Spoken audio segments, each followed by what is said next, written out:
Well, listeners, there is a tour coming up this October that we know that you are so excited about. They Might Be Giants are coming to our shores for some absolutely amazing shows. And in fact, some of them have already sold out. So that is just how popular these shows are. But we thought today we would actually find out a little bit more about this amazing tour by getting one of the members of the band on the phone to chat a little bit about it. So welcome to the program, John. Hello. Thanks for having me. Now, John, I have been a fan of you guys for a long time. In fact, I fell in love with your music in my early days of radio when I first heard a little song called Dr. Worm. Tell us a little bit about how you feel about coming back to our shores for a country that has been in love with your music for that long. We are, of course, very excited to come back to Australia, and I should tell you, we actually started coming to Australia in the early 90s, so that was, Dr. Worm was a little ways into our time of touring all the way down in your neck of the woods. But each time we come, we feel like we've got new people showing up, younger Australians who, may not have gotten a chance to see us. And of course, this tour that we're doing is partly, I think, the anticipation is partly driven by the fact that we postponed this tour several times because of the COVID pandemic.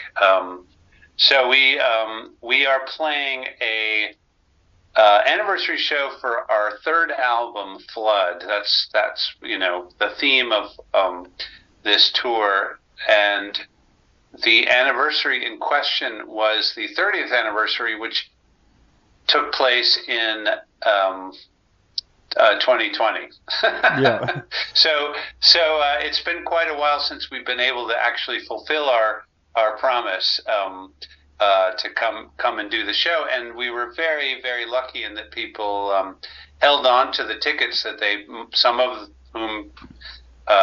them bought these tickets 4 years ago and or more maybe, and held on to them rather than asking for refunds, because that was extremely helpful for us, and we're very flattered that people didn't just throw in the towel and get a refund. They wanted to see us badly enough. They were willing to wait, and the wait is almost over.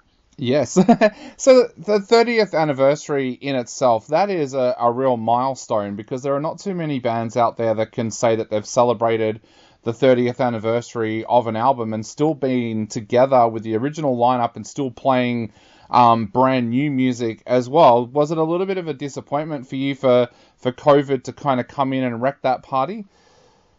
Oh, it was more than disappointing. It was we were scared, actually, that it was going to be a big financial hit for us. And as I said, we managed to get paid for the shows that we hadn't even played, which we are now making up.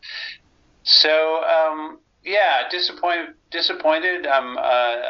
We had other roadblocks between then and now, but we're just determined to keep going, and we've got a really great band.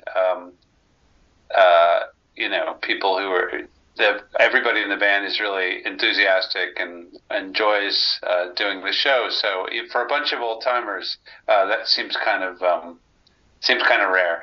Yeah. So tell us about how that feels for you, 30th anniversary, and like going back over your back catalogue as well. It's not far off the 40th anniversary for some of your releases as well. Yeah.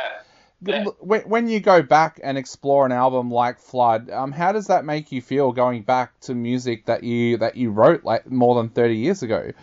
Yeah, that's a great question. I think that in some cases, we sometimes feel like we are covering another band.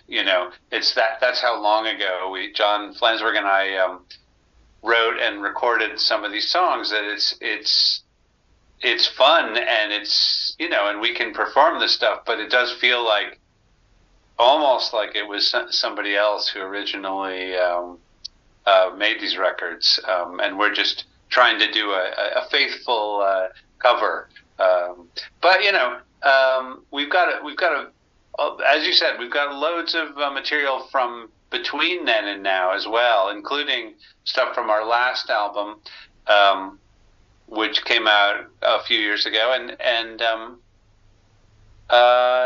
and we like playing the new stuff just as much. I think we kind of feel like we really made a point of keeping the quality control high. I mean, it's not maybe for us to judge, but I feel like our 21st century material stands up well against the 20th century material.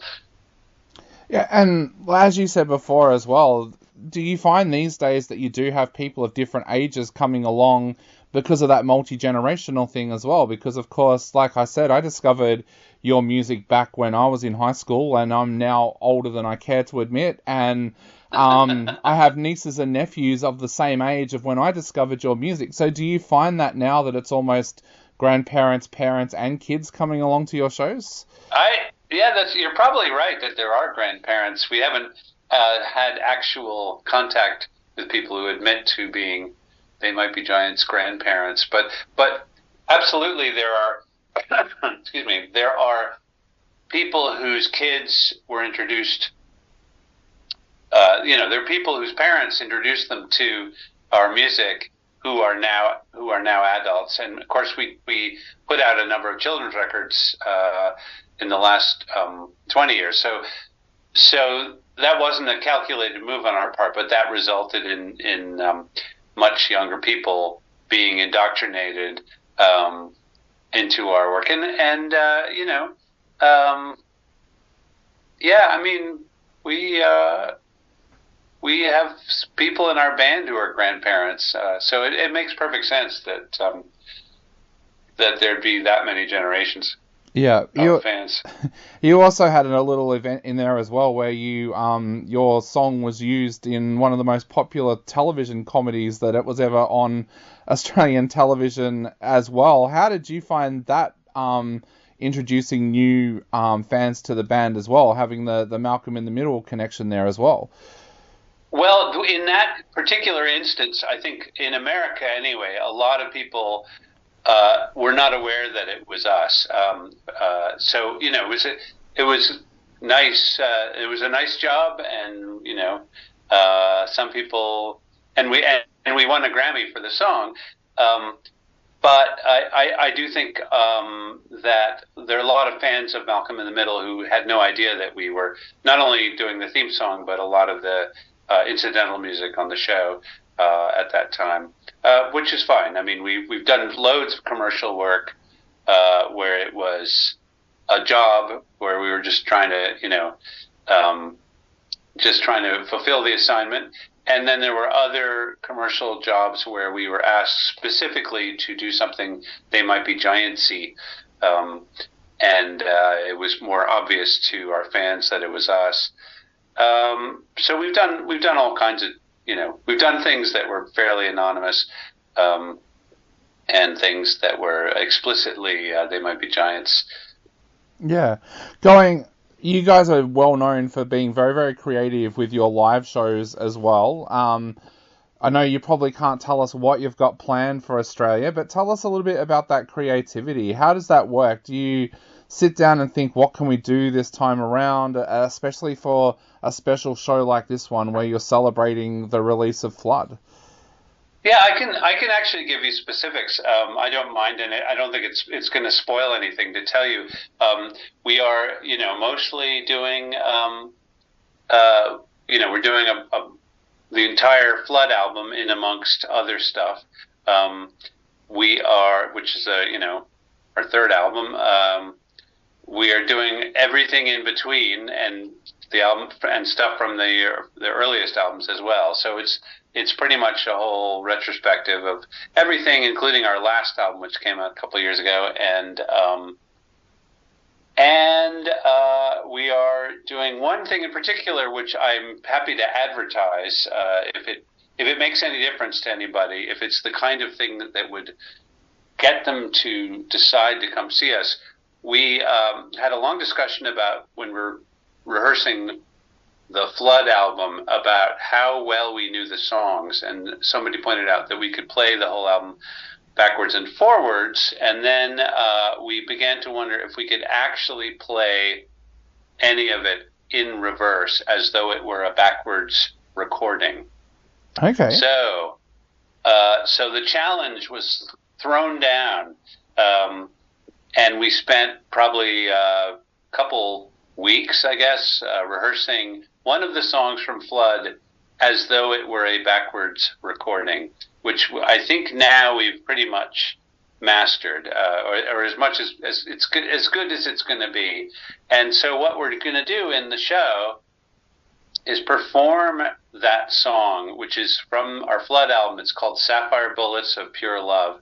We're going to perform that song backwards, videotape it at the show, at each one of the shows, and then project the video backwards in the second half of the evening, and see just how close we came. It'll be a proof of concept. So it's a kind of a science experiment, but I think that we've done this already in the United States, and I think we've seen that audiences are interested in this probably misguided idea of ours of trying to play something backwards. So that'll be one of the highlights of our show. Definitely. I can tell you. And when you first went back and started to work with these tracks on Flood, were there tracks on there that you found that you hadn't performed live for a long, long time, or were there any tracks on there that you'd never performed live before? Yeah. Well, I think any band playing their old material from long ago, not only is it sometimes you really do have to learn the song from scratch, but also you're not going to do it necessarily, and it's maybe not even advisable to do a perfectly faithful rendition of the album that you want to. I mean, first of all, we have a live band now. When John and I recorded Flood, we were a duo using a lot of studio techniques to make a full sounding recording. So it was a lot of overdubbing and drum machines and other studio trickery. And now we've got a live band, so it's going to automatically be a different kind of performance. But that's a great challenge for us. I think that's what makes it fun and interesting, and you can take something completely new to any given track. So it'll be revelatory. It won't be like listening to a recording of the album, that's for sure. Definitely. So, John, I know we are running out of time very, very quickly. So to finish off, what would you like to say to people out there who have already bought tickets to the shows or are thinking about snapping up some of these last tickets? Yeah. I mean, obviously, I'm extremely biased and motivated to get people to come. So probably, you should not believe me when I say this, but I think we're doing one of the best shows we've ever done, and we've been in Australia, I think, 1 million times. You can go online and find out how many times we've toured Australia on the TMBG wiki, which lists every song, every show we've ever done, including set lists. Yeah, you'll see that we've been there quite a lot, but it's different every time. Obviously, different songs. New songs all the time. It's a really fun show. It's even if you don't know our material or you haven't seen us in forever, it is a guaranteed fun evening out. And so again, you don't have to believe me. You can ask somebody else who's been to our shows. But I strongly recommend people come.